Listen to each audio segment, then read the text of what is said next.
So, Stephen, I really want to thank you for putting me through this exercise because it helps me to frame my experience of New Orleans for other people. And I've had a lot of fun thinking about what I would do with guests coming to town on a Saturday is the day I'm thinking about. It's an incredibly busy day for me, and I think it would be a blast to show people how insanely hectic my schedule is, but also to give them my view of New Orleans. And it would be a magical mystery tour of the city. And being a voodoo priestess, I see the world through voodoo colored lenses. So everywhere I go, I see the presence of voodoo and of the spirit. And actually, I think historically, that has real truth and resonance in the city. And maybe not everybody gets to see the city from that point of view. So I'm also pretty much of a health and fitness freak. So my day starts really early. And Saturdays, I'm up at 5:30, and I'm out running through my neighborhood by 6 o'clock in the morning. And I am the only idiot that's out there and chugging away in the heat. But my neighborhood is so fascinating. I love living in the Bywater. It's a neighborhood that a lot of people from out of town don't get to see. And it's really diverse, really bohemian. There's all sorts of creative things going on, wild little things tucked into the corners that you might not notice at first. And people who've done art displays in their yards, and their doors have turned into whole statements about life and deep thought, and everything's very artistic. You might turn a corner and see a beautiful mosaic that Laurel True has created, and there are parks. Everything's just so interesting and done from a particularly New Orleans point of view, and this is a place that really dances to a different drummer. So you get to see little touches of the community and the traditions. You'll see burglar bars that aren't just burglar bars. They're in the shapes and images and symbols of voodoo. They're talking about the different spirits. And some mornings it's really foggy and it's really mysterious out there, and I feel like I'm running through lots of spirits. I feel them brushing up against me. It's really an exciting adventure. And then after I'm done with my run, it's my doggie's turn. So I take her and her best friend out to a place where the industrial canal meets the river, and locals refer to it as the end of the world. And it kind of feels like that. And early in the morning, the river is just covered with fog and mist, and again, it just feels like spirit is alive, and there's some people that are still there from the night before who didn't quite make it off. People are having bonfires out there, and poetry, spontaneous poetry readings, and all kinds of stuff is going on there with the people that know about it. And it's beautiful and fascinating because the river is very active.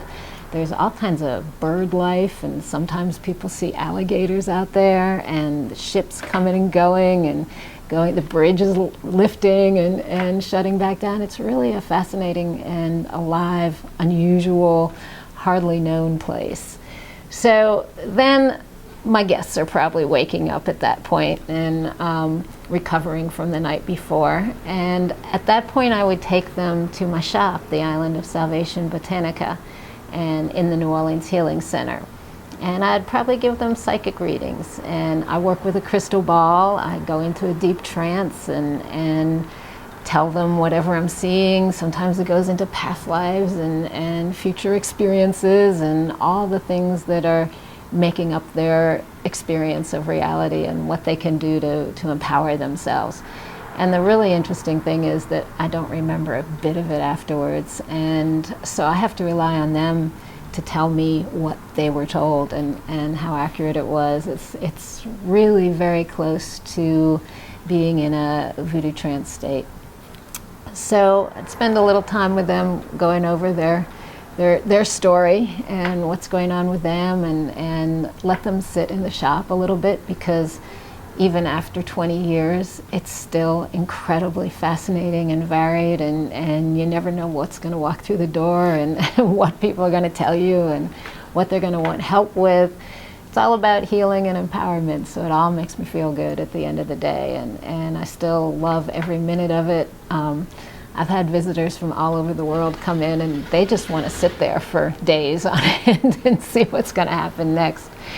But I would encourage them to go and explore the rest of the Healing Center. And there's a whole universe in this building, in this center, and addresses healing on every level of sustainability. So there's spiritual healing at the top of the building, and gyms, and federal credit unions, and food co-ops, and there's a wonderful restaurant called Fatouche. And I think about noontime, we'd be getting a little tired and a little hungry, and so I would bring them over to Fatouche, where she's got not only great Mediterranean food, and all organic and colorful and delicious, but she's got a juice bar, and so you can get fresh squeezed juices made from vegetables and spices and fruits. And she's now added a snowball stand, and she's putting in healthy,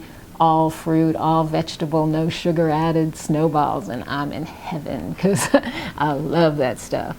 So once we've recharged and we've got our energy back, I think I would bring them to some of my favorite cemeteries in the city. And there's one right here on St. Roch in St. Claude. The Healing Center's on St. Roch and St. Claude. And just a few blocks down St. Roch, there's one of the most interesting cemeteries I've ever seen. There's a chapel in the cemetery with a little room that's got a life-size St. Lucy and a life-size St. Roch. And the room is filled with human prosthetics and thank you bricks. And so people go to this chapel for healing, and they call upon St. Roch for healing. And you'll see crutches, you'll see body parts made of cement on the wall. It's really a jaw dropper. Little tiny room. I've found myself just standing there kind of spinning in a circle in disbelief. And it's rather beautiful and moving. All the cemeteries here are moving, and because we're below sea level and the ground is mushy, people are buried above ground in mausoleums, and they're all spectacular, the cities of the dead. But my personal theory is that we bury our dead above ground because it's easier for them to get out at night and they can walk around the city. My papa, the man who initiated me from Haiti, once told me that he found it a little unnerving to be in New Orleans because you bump into more spirits than live people as you're walking down the street, and I agree. We're also very close as you go down St. Claude Avenue. I would take them down to St. Jude Church, and there's a wonderful grotto next to the church. The church is very beautiful, and the people's devotion is very beautiful and moving in there. But there's this grotto, and the grotto has images of Mary, of St. Mary, and she's up high, and there's a gate that surrounds her, a wrought iron gate. And the wrought iron gate has the appropriate symbol from Vodou that would be used to represent Mary. And I find it really fascinating, and I think that gate must have been made by either slaves or someone who had inherited the tradition of Vodou and knew what they were doing, and I really doubt the church fathers know that that's the symbol for Erzuli Freda de Omi, who corresponds to Mary. It's a beautiful place, and I love going there. And I would also take them a little further afield and go out to Holt Cemetery, which is right next to Delgado College, out by City Park. And way in the back of their parking lot on the left-hand side, there is this pauper's cemetery. And on the tombs, mostly, handwritten tombstones and misspelled, and there's the usual flowers and things like that on the graves. But you're also going to see typewriters, and you're going to see telephones, and you'll see computer keyboards and monitors, and you might see a bottle of rum and things that the person liked in life. And that's a direct African take on the dead not being all that dead, and the veil between the living and the dead not being that thick. So all of these tools are for communicating, ongoing communication with the dead. Very beautiful and very reassuring that life continues, and that the the visible and the invisible always interact. This is a city where you get it, that, that these two worlds are not separate, and that it isn't a tragedy when death happens. Nobody's really lost. We all continue, we all interact and influence one another, and all it takes is memory and a willingness to honor those who have passed and our ancestors and our heritage. At that point, if they're not exhausted yet, I think I would take them out to one of my favorite places, which is the swamp, and especially Jean Lafitte Swamp, Jean Lafitte Park, which is where the pirate Jean Lafitte hung out and hid out. And it's a spectacular place. There's a wonderful boardwalk, and you can walk all around the swamp, and it's really the signage is very informative, and you get to understand what you're looking at and experiencing. It's like no place on earth, or maybe it's like primordial earth, but very beautiful, and flowers and birds and bugs and skinks and alligators, and a really great place and inspiring to me. A lot of the paintings that I do are based on the swamp, and it's also a place where you get it that everything's being born, everything's manifesting, everything's dying and being reabsorbed, and these things are not separate. These are cycles of life. It's a very spiritual space. I took my papa from Haiti there once. He got out of the car, stood in the middle of the swamp, and said, "We are standing in God's pharmacy." It was great. And he proceeded to show me every herb and leaf and root and how you could use it for healing. It was great. So then we're probably getting hungry again and probably a little tired, and it's time to find some food, which is not a hard thing to find in New Orleans.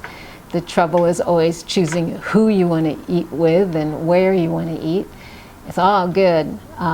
There's several new restaurants in my neighborhood in the Bywater, and they're spectacular. And so I'm always torn. Do I want to go to Ian Schnobelin's restaurant, Marisa, on the river in the rice mill? It's fabulous food, and the people are wonderful and lovely.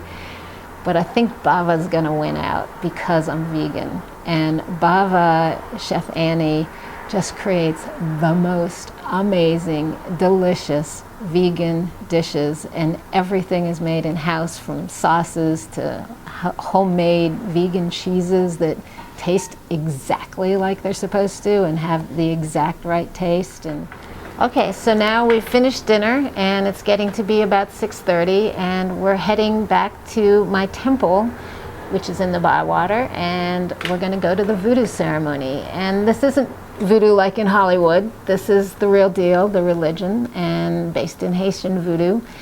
It takes place in my temple, which is in Rosalie Alley, and the neighbors all call it Voodoo Alley. So if anybody's ever looking for it, just ask for Voodoo Alley. The fences all along the alley are painted with skeletons and fun stuff, and you can't miss it. And then we get into the temple, and there's beautiful altars, and the ceremony really consists of singing and dancing and drumming. It's very beautiful. It's lovely and gracious, and being vegan, I don't sacrifice animals, so it's a vegetarian ceremony. We are open to anybody that is interested and wants to come and participate, and just put away all the misconceptions about Vodou. This is lovely and transporting and very inspiring, and I can't think of a better thing to do on a Saturday night than to hang out with these beautiful spirits and powerful spirits and dance and sing with them. And if we're still standing at the end of all of that, I would bring them back to the Healing Center, to Cafe Istanbul, to catch some jazz, or maybe to catch Chuck Perkins, one of the owners, doing some spoken word and poetry. And there's always something really amazing going on there, and a lot of fun, and it goes on into the night. And then I think we're going to sleep.